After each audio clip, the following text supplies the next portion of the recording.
السلام علیکم ورحمۃ اللہ وبرکاتہ۔ آج کا ہمارا بیان ہے کہ سچی توبہ کیسے کرتے ہیں، تو چلیے ویڈیو دیکھتے ہیں۔ نبی پاک صلی اللہ علیہ وسلم نے فرمایا جب کوئی بندہ توبہ کرتا ہے نا، ہم توبہ کا رٹا لگاتے ہیں، یا اللہ میری توبہ، یا اللہ۔ اور توبہ کا تو مطلب یہ ہے کہ پچھلے گناہوں سے پکی توبہ، آج کے بعد یہ غلطی نہ کرنے کا پکا وعدہ۔ تو نے ساری شب برات رو کے گزاری ہے، بتا سویرے جھوٹ جوڑنے کا ارادہ ہے تیرا؟ آج کے بعد رشوت تو نہیں نہ لے گا، ملاوٹ تو نہیں نہ کرے گا، یہ توبہ ہے۔ اور اگر سارے کام اسی طرح کرنے تو پھر یہ توبہ کا رٹا ہے، جتنا مرضی لگاؤ۔ حضرت علی بن ربیعہ رضی اللہ تعالیٰ عنہ فرماتے ہیں میں مولا علی کے ساتھ تھا، مقام حرہ کی طرف جا رہے تھے، حضرت علی نے ہاتھ اٹھا کے دعا مانگی ہماری تعلیم کے لیے، ورنہ حضرت علی ہم صحابہ کو محفوظ عن الخطا تو مانتے ہیں نا۔ ہاتھ اٹھا کے کہا اے اللہ ہمارے گناہ بخش دے، تیرے علاوہ کوئی معاف کرنے والا نہیں۔ اور پھر حضرت علی آسمان کی طرف دیکھا اور دیکھ کے نا حضرت علی بن ربیعہ کو تو مسکرائے۔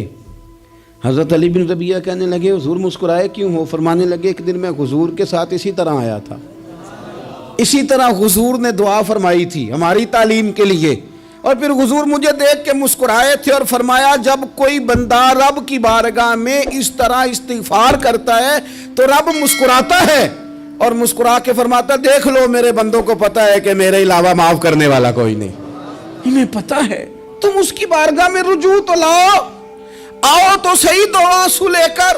اقبال کہتے ہیں کہ موتی سمجھ کے شان کریمی نے چن لیا، قطرے دو گرے میرے ار کے انفعال کے، دو میں نے آنسو بہائے تھے تو اس کے کرم نے تو موتی سمجھ کے چن لی۔ سنو نا حضور اس استغفار کو، اللہ کو یار رات کو توبہ کر کے سونا چاہیے ہمیں۔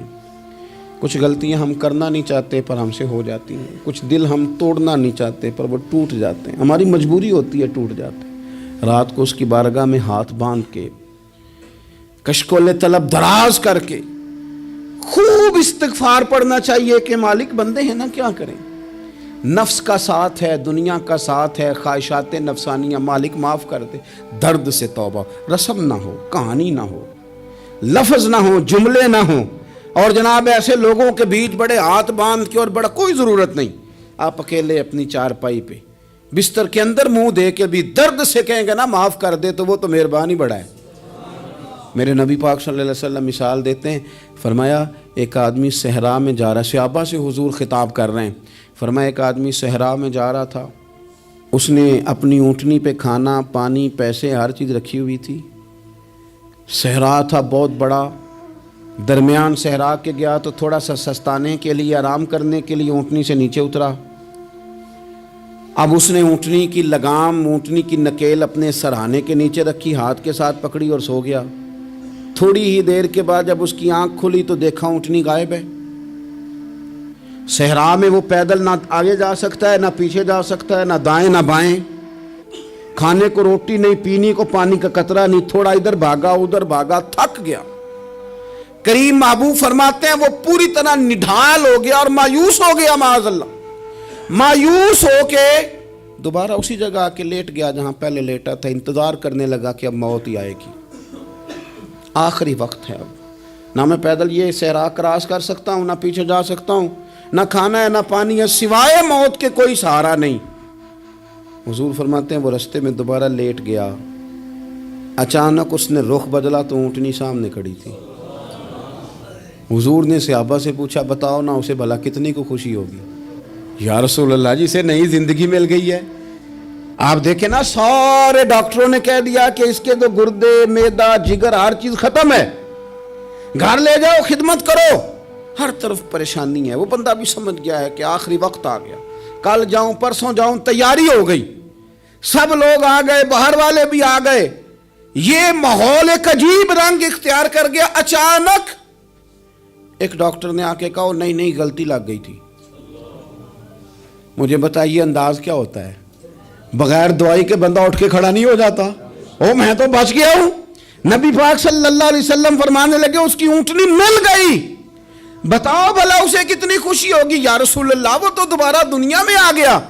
حضور فرمانے لگے اسے کچھ بھی خوشی نہیں ہوئی، جب کوئی رب کا گناہ گار بندہ آ کے توبہ کرتا ہے رب کو اس سے کئی گنا زیادہ خوشی ہوتی ہے. میرا بندہ آ گیا ہے, میرا بندہ آ گیا ہے, میرے گھر آ گیا. اس نے آنسو بہائے ہیں. اس نے کہا اللہ میں تیرا ہی ہوں, تیرا ہی رزق کھاتا ہوں, تیری ہی زمین پہ رہتا ہوں, تیرے نام سے میری سانسیں چلتی ہیں. وہ آ گیا. فرمایا اس اونٹنی والے سے زیادہ رب کو خوشی ہوتی ہے جب گناہ گار آ کے توبہ کرتا. گناہ گاروں کے آنسو اس کی بارگاہ میں بڑے مقبول ہیں, لیکن ہم رسم ادا کرتے ہیں, توبہ نہیں کرتے. ہم اپنے آپ کے ساتھ دھوکہ کرتے ہیں, جھوٹ بولتے ہیں. ہم بندہ کوئی ناراض ہو جائے تو ہمیں کو نہیں نیند آتی, اس کے گھر چلے جاتے ہیں. ہم اپنے سارے رشتوں کو, تعلقات کو مینٹین کر کے رکھنے کے عادی ہیں. ہمیں پتہ ہے کہ وہاں میں نہیں جا سکا تو بیٹا بھیجتا ہوں, فلاں شادی پہ میں نہیں جا سکا تو بھتیجا بھیجتا ہوں, بھائی بھیجتا ہوں. ہر تعلق کا ہم نے خیال رکھا کوئی روٹھ نہ جائے. لیکن کمال ہے نا, یہ نہیں سوچا کہ اگر رب روٹھ گیا تو جب وہ روٹھ جائے نا تو سارے رشتے بھی بندے کے پاس موجود ہوں تو کوئی کارآمد نہیں ہوتا. پھر کروڑوں روپیہ جیب میں ہوں تو ڈاکٹروں کی دوائیاں اثر نہیں کرتی. وہ روٹھ جائے تو پھر انسان اس طرح سے پھسلتا ہے کہ بڑے بڑے اس کے پاس دروازے ہوتے ہیں پر کسی جگہ اس کا ہاتھ نہیں لگتا. خدا را خیال کریں, دنیا روٹتی ہے تو روٹھ جائے, رب رسول ناراض نہ ہونے پائیں, اس کا خیال کریں. حضور فرماتے ہیں وہ مسکراتا ہے, اسے خوشی ہوتی ہے جب کوئی اس کا بندہ اس کی طرف رجوع کرتا ہے. میرے عزیزو, رسول پاک صلی اللہ تعالیٰ علیہ وسلم نے ان لوگوں کے تذکرے کیے جنہیں دیکھ کے رب مسکراتا ہے. ہم نا گناہ گاروں پر بھی فتویٰ دینے میں جلدی کرتے ہیں اور نیکی پر بشارت دینے میں بھی جلدی کرتے ہیں, حالانکہ یہ ہماری ذمہ داری نہیں. پتہ نہیں اللہ تعالیٰ کس کو کب توفیق توبہ دے کے اپنے قریب کر لے, لیکن بڑی جلدی ہے, بڑی جلدی فتویٰ دینے میں. اور یہ فتویٰ صرف مفتیوں کا نہیں رہ گیا, یہ میری طرح کے, آپ کی طرح کے ڈھیروں لوگ ہیں جنہوں نے جیبوں میں فتوے ڈالے ہوئے. بھئی آپ نے کیوں ذمہ داری لے لی ہے جنت میں داخل کرنے کی اور نکالنے کی؟ یہ تو میرے رب کریم کا کرم ہے, وہ جس کو چاہے جب چاہے جتنا چاہے عطا کرے. لیکن کچھ لوگ نا بڑے پکے ہو گئے ہیں کہ شاید جو میں سوچ رہا ہوں وہی درست ہے. کبھی کبھی کچھ چیزیں عجیب بھی ہوتی ہیں, لہذا خدا کی رحمت پر بھروسہ کر کے بات کرنی چاہیے. اپنی مرضی کے فتوے نہیں داغنے چاہیے.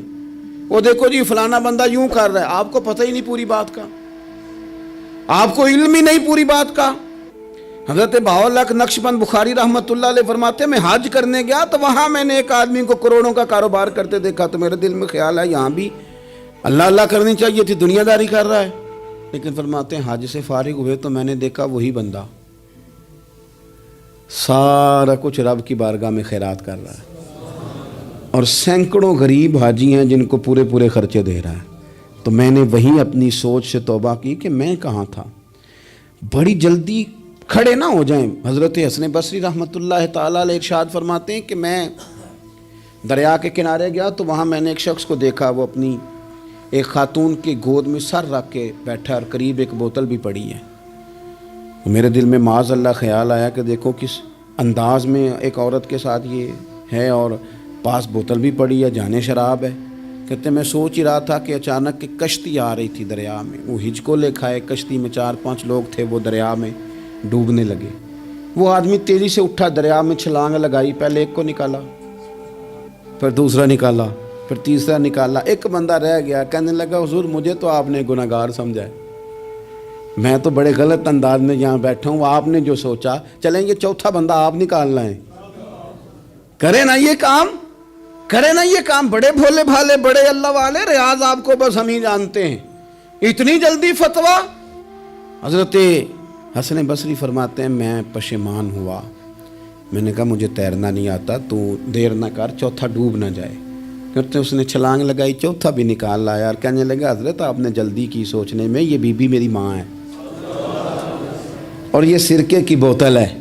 ہم ماں بیٹے کا یہ مشغلہ ہے کہ یہ وہ جگہ ہے جہاں آ کے لوگ مسافر اترتے ہیں اور یہاں سے کسی کا گھر 100 میل ہے, کسی کا 200 میل ہے. ہم صبح سرکہ, کھجوریں, روٹیاں لے کے یہاں آتے ہیں, مسافروں کی نوکری کرتے ہیں. کوئی پریشان ہو تو مدد کرتے ہیں. حضرت خواجہ حسن بصری فرماتے ہیں میں نے معافی مانگی, ان سے بھی مانگی, رب سے بھی مانگی. انہوں نے مانگ لی نا, بزرگ تھے, پر ہم کو نہیں تیار مانگنے کو. ہم ہر وقت بدگمانیاں، وہ فلانا فلانے جرم کرتا تھا، میں اسے اب کیسے نیک مان لوں؟ بھئی اب وہ نمازی ہے، خدا کے گھر آتا جاتا ہے، اب اللہ کی بارگاہ میں حاضر ہوتا ہے، جب رب نے معاف کر دیا تو بھی سوچ بدل جا۔